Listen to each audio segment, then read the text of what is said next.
Fala Fogão, tá começando mais um Radar Alvinegro, 24 de janeiro, e hoje eu tô aqui pra gente poder trocar uma ideia a respeito de alguns tópicos, como por exemplo, a informação do UOL dando conta de que o São Paulo tá interessado no Herisson.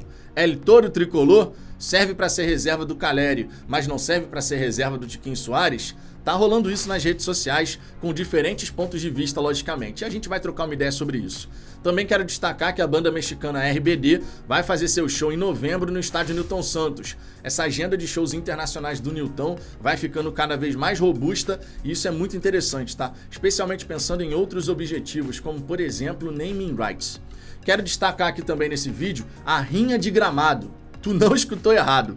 Rinha de gramado. O jornalista Thiago Fernandes no site Gol resolveu escrever um artigo explicando por que o gramado do Allianz Parque, estádio do Palmeiras, vai continuar tendo um gramado superior àquele que vai ser implementado no estádio Newton Santos. Mas será mesmo? O Ricardo fez o dever de casa, fez uma baita de uma pesquisa, gravou um vídeo aqui pro canal que já passou das 14 mil visualizações, detalhando a tecnologia desse novo gramado sintético que vai ser implementado no nosso estádio. Então vamos conversar sobre isso também. Por último, mas não menos importante, quero destacar aqui que às 18 horas no Fogão Net teremos a live com o John Texton, né? Para que ele possa explicar aí a visão dele para essa temporada e detalhar alguns assuntos tão importantes para a galera botafoguense. O Fala Fogão vai ter a oportunidade de participar, nossa pergunta já está definida, mas naturalmente vou fazer aquele suspense, né? Vamos perguntar algo interessante, do interesse da torcida, que é muito debatido inclusive aqui durante as nossas resenhas, mas você vai ter que conferir na live do Fogão Net, logicamente, a partir das 18 horas. Dito isso, fica o pedido especial para você deixar o seu like, se inscrever aqui no canal. Estamos crescendo, buscando os 28 mil inscritos e muito em breve os 30 mil. Grande objetivo nessa temporada aí, pelo menos nesse início de temporada 2023, né? Porque certamente a gente vai terminar esse ano com mais de 30 mil inscritos, bem mais, se assim vocês quiserem, né? Afinal de contas, quem se inscreve são vocês, então se inscreve aí. Sempre lembrando que na hora do almoço eu vou estar por aqui, pra gente poder fazer aquela resenha. Às 18 horas o Ricardo vai representar o Fala Fogão nessa resenha com o John Texton, nessa coletiva, digamos assim, né? Porque é sempre importante lembrar. É uma coletiva onde você vai fazer a pergunta, o John Texton vai responder. Não é uma resenha, porque você não vai ter a réplica, a tréplica e tal, né? Pelo menos até onde a gente sabe, não é esse o formato, é o formato realmente de uma coletiva. E lembrando também, né? Às 22 horas... temos live novamente aqui no canal, eu e Ricardo repercutindo as principais declarações do John Texton nessa live do Fogão Net. Programação repleta hoje em relação ao Botafogo, hein? Mas vamos seguir em frente aqui, porque afinal de contas temos assuntos importantes para debater nesse vídeo. O primeiro deles a respeito de Herisson. Surgiu essa informação no UOL de que o tricolor do Morumbi está olhando para o El Toro como um possível reserva para o Caleri e estaria interessado por um empréstimo. Só que o Botafogo, segundo o lance, não pensa em emprestar. O São Paulo estava disposto a pagar, segundo o lance, R$1.700.000 por esse empréstimo, já incluído nessa verba aí a rescisão com o Estoril Praia, equipe portuguesa que hoje o Herisson defende. Lá na Liga Portuguesa, o Herisson não está tendo números tão interessantes, está se adaptando ainda, né? São 11 partidas, sendo 10 começando como titular e apenas 2 gols. A média de El Toro com a camisa do Botafogo, por exemplo, era superior. Nunca é demais lembrar que o Herisson ajudou pra caramba com alguns gols ali no começo do Campeonato Brasileiro, onde a gente só contava com Herisson e Matheus Nascimento, e a gente conseguiu pontos muito importantes por conta dos gols do Herisson. E até por isso, nas redes sociais a gente vê muito torcedor se questionando, pô, peraí, o Herisson serve pro São Paulo para ser reserva do Caleri, mas não serve para ser reserva do Tiquinho Soares? Aí, minha gente, entra uma questão de característica de jogo, desejo do treinador. A gente sabe que o Luiz Castro tem uma característica que ele quer no centroavante que o Herisson não possui, e até por isso ele foi emprestado. Então o Botafogo está aí no mercado para poder buscar um reforço para essa posição. A gente não sabe ainda quando esse reforço vai chegar, o próprio Luiz Castro já deu aquela cutucada assim, ó, a gente ainda não tem um reserva para o Tiquinho Soares, né? Mas esse reserva não vai ser o Herisson. Também rola aquela questão, pô, mas a gente vai reforçar um rival da Série A? Vai deixar o São Paulo pegar o Herisson? Bom, tudo depende do modelo de negócio. O São Paulo quer por empréstimo, o Botafogo quer venda em definitivo, segundo o lance.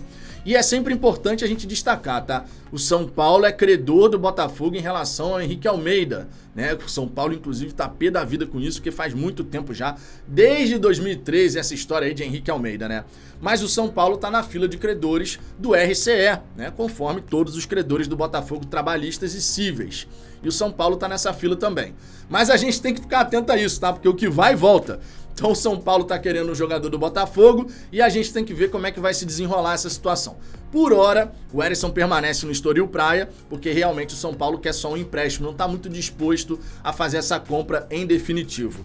E o Estoril Praia tem uma opção de compra, né? Então o São Paulo ou qualquer outro time que quiser o atleta também vai ter que se entender com a equipe portuguesa. Um outro detalhe aqui importante pra gente trocar uma ideia é a respeito desse show da banda mexicana RBD no estádio Newton Santos. Em novembro vai acontecer esse show, a venda de ingressos já tá começando e tal.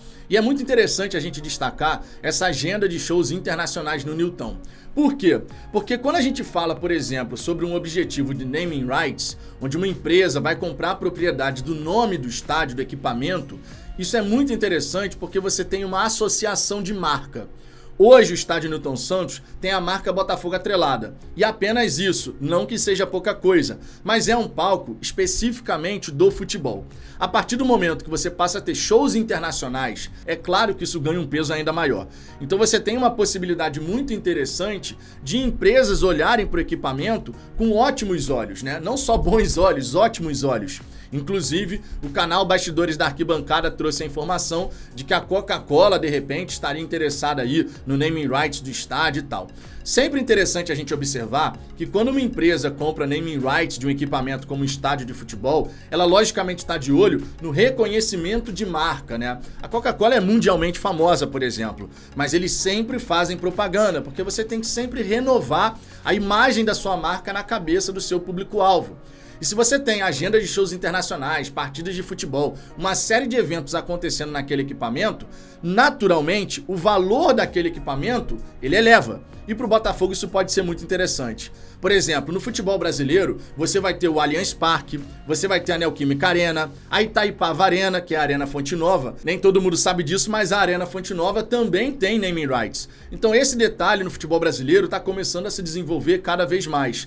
São acordos que normalmente vão durar mais de 10 anos, cerca lá de 15 anos. É normal, né, você ter um contrato, porque você tem que conseguir ter o retorno desse capital que você vai fazer para a compra dos naming rights. Então a gente está falando de um contrato de longa duração, um contrato que realmente te garante um fluxo de receitas em relação a essa questão do naming rights pra lá de interessante. E o Botafogo, todo mundo sabe, tá buscando ampliar as suas fontes de receita. Shows são uma fonte de receita, obviamente, mas se você puder agregar uma coisa a outra, se você puder ter o naming rights também, sensacional, né? Agora, entrando aqui no último tópico desse vídeo, justamente a rinha de gramados. É engraçado falar isso, né? Rinha de gramados. Mas foi o que se criou, não por conta do Palmeiras, tá? Deixando bem claro. Foi o jornalista Thiago Fernandes que parece se doeu e resolveu escrever um artigo para enaltecer o gramado do Palmeiras, dizendo que continuará sendo superior àquele que será implementado no estádio Newton Santos. Mas sempre importante lembrar que o Ricardo fez o dever de casa antes de gravar o vídeo aqui pro Fala Fogão. Fez uma pesquisa vasta, ampla. E nos testes realizados no gramado que vai ser implementado no estádio Newton Santos, com a chancela da FIFA, esses testes, diga-se de passagem, o gramado que vai ser implementado alcançou a pontuação de 89 em 100, ou seja, foi a maior pontuação já registrada. Porém, o jornalista Thiago Fernandes traz uma série de informações lá, dizendo que o gramado do Palmeiras foi mais caro, que o gramado do Palmeiras tem uma tecnologia para não absorver calor que vai ser melhor e tudo mais. Mas honestamente, se você quiser saber mais detalhes sobre o gramado do Botafogo, vou colocar aqui o card aqui em cima e também o link aqui na descrição desse vídeo que o Ricardo gravou aqui pro canal. Ficou um vídeo sensacional, super detalhado, com uma explicação muito bacana para que todo torcedor botafoguense entenda a tecnologia de alta qualidade que vai ser implementada no gramado do Botafogo. Se você tem um teste para medir a qualidade do gramado e esse gramado alcança a maior pontuação já registrada, qual é o gramado de qualidade superior, né? No fim das contas, que a imprensa 011 fique se doendo em relação a isso, né? O que interessa é que no estádio Newton Santos a gente vai ter um gramado de alta tecnologia que vai permitir a gente utilizar o gramado em inúmeras circunstâncias, de repente podendo ter um show e 2 dias depois com o jogo do Botafogo e o gramado em excelente condição. como acontece inclusive no próprio estádio do Palmeiras, né? O Allianz Parque vira e mexe tem show por lá e o Palmeiras continua usando o seu estádio, o seu gramado em perfeitas condições. Cada gramado tem a sua tecnologia, mas é impressionante como a imprensa 011 fica se doendo cada vez que o Botafogo avança em algum quesito, né? Enfim, é isso, Fogão. Queria trazer esses detalhes aqui pra você. Na hora do almoço eu tô de volta pra gente poder trocar aquela ideia a respeito do Botafogo e, claro, as últimas novidades, né? Surgindo novas informações, a gente pode conversar aqui na hora do almoço. Fechou? Um grande abraço pra todo mundo e, ó, lembre-se de conferir o vídeo do gramado do estádio Newton Santos. Tá aqui na descrição e o card tá aparecendo aqui mais uma vez. Um grande abraço e até a próxima.